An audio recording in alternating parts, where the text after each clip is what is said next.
ನಮಸ್ಕಾರ ಕನ್ನಡಿಗರೇ. ಇವತ್ತು ನಾನು ಇನ್ನೊಂದು ಸ್ಟ್ರಾಟಜಿ ಬಗ್ಗೆ ಹೇಳ್ಕೊಡ್ತೀನಿ.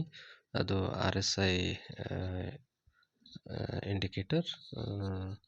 ಸೊ ಹೇಗೆ RSI ಇಂಡಿಕೇಟರ್ನ ಯೂಸ್ ಮಾಡಬೇಕು ಅಂತ ಹೇಳ್ಕೊಡ್ತೀನಿ ಇವತ್ತು.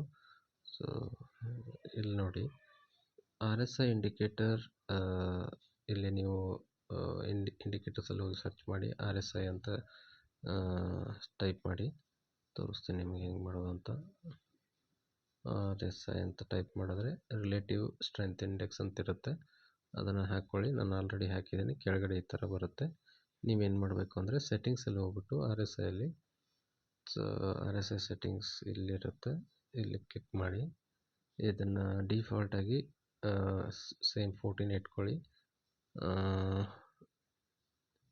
ಇಲ್ಲಿ ನೀವು ಏನು ಸೆಟ್ಟಿಂಗ್ ಮಾಡಬೇಕು ಅಂದರೆ, ಇದು 80 ಇರೋದು 70 ಮಾಡ್ಕೊಳ್ಳಿ, ಇದನ್ನು 30 ಮಾಡ್ಕೊಳ್ಳಿ.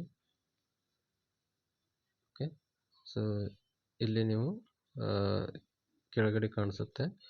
ಸೊ ಒಂದು ಫಿಲ್ಡ್ ಕಲರ್ ಕಾಣ್ತಾ ಇದೆಯಲ್ವ, ಲೈಟ್ ಬ್ಲೂ ಕಲರು.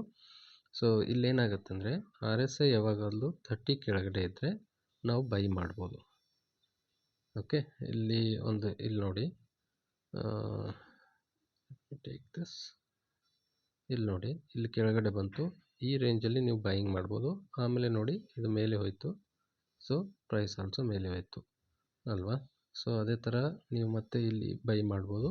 ಇಲ್ಲಿ ನೋಡಿ, ಸೊ ಪ್ರೈಸು ಮತ್ತೆ ಮೇಲೆ ಹೋಯಿತು, ಇದು ಟಚ್ ಆಯಿತು ಅಲ್ವಾ. ಸೇಮ್ ಅದೇ ಥರ ನೋಡಿದ್ರೆ ನಿಮಗೆ ಇಲ್ಲಿನೂ ಹಂಗೆ ನೋಡಿ, ಪ್ರೈಸ್ ಇಲ್ಲಿ ಕೆಳಗಡೆ ಇದೆ. So this is the best time to by.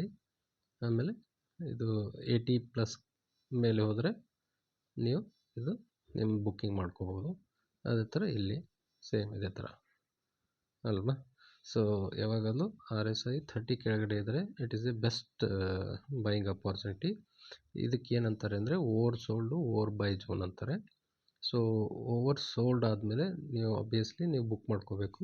Over by ಆದರೆ ಓವರ್ ಬೈ ಆದರೆ ನೀವು ಬುಕ್ ಮಾಡ್ಕೋಬೇಕು. ಓವರ್ ಸೋಲ್ಡ್ ಆದರೆ ನೀವು ಬೈ ಮಾಡ್ಬೋದು. ಓಕೆ. ಸೊ ಸಿಂಪಲ್ಲಾಗಿ ಹೇಳಬೇಕು ಅಂದರೆ ಬಿಲೋ 30 ಇದ್ದರೆ ಬೈ ಮಾಡಿ, ಅಬೋವ್ 70 ಇದ್ದರೆ ಸೆಲ್ ಮಾಡಿ, ಪ್ರಾಫಿಟ್ ಬುಕ್ಕಿಂಗ್ ಮಾಡ್ಕೊಳ್ಳೋದು. ಸೊ ನೀವು ಆಪ್ಷನ್ ಚೈನಲ್ಲಿ ಡೈರೆಕ್ಟಾಗಿ ಇದನ್ನು ಹಾಕಿಬಿಟ್ಟು ಸೊ ಟ್ರೇಡ್ ಮಾಡ್ಬೋದು. ಸೊ ಎಂಟ್ರಿ ಎಕ್ಸಿಟ್ ಈಸಿಯಾಗಿ ಗೊತ್ತಾಗುತ್ತೆ. ಸೊ ನಿಮಗೆ ಫಸ್ಟು ಡೈರೆಕ್ಷನ್ ಐಡೆಂಟಿಫೈ ಮಾಡಬೇಕು ಮಾರ್ಕೆಟಲ್ಲಿ, ಆಮೇಲೆ RSI ಯೂಸ್ ಮಾಡಿಕೊಂಡು ನೀವು ಟ್ರೇಡ್ ಮಾಡ್ಬೋದು. ಸೊ ಇದೇ ಥರ ನಾನು ತುಂಬ ಶಾರ್ಟ್ ವಿಡಿಯೋಸ್ ಮಾಡಿದ್ದೀನಿ, ನೀವು ಅದನ್ನು ನೋಡ್ಬೋದು. ಈಸಿಯಾಗಿ ಶೇರ್ ಮಾರ್ಕೆಟ್ ಕನ್ನಡದಲ್ಲಿ ಕಲಿಬೋದು. ನನ್ನ ಚಾನಲ್ಗೆ ಸಬ್ಸ್ಕ್ರೈಬ್ ಮಾಡಿ. Thank you for watching. Keep watching my videos.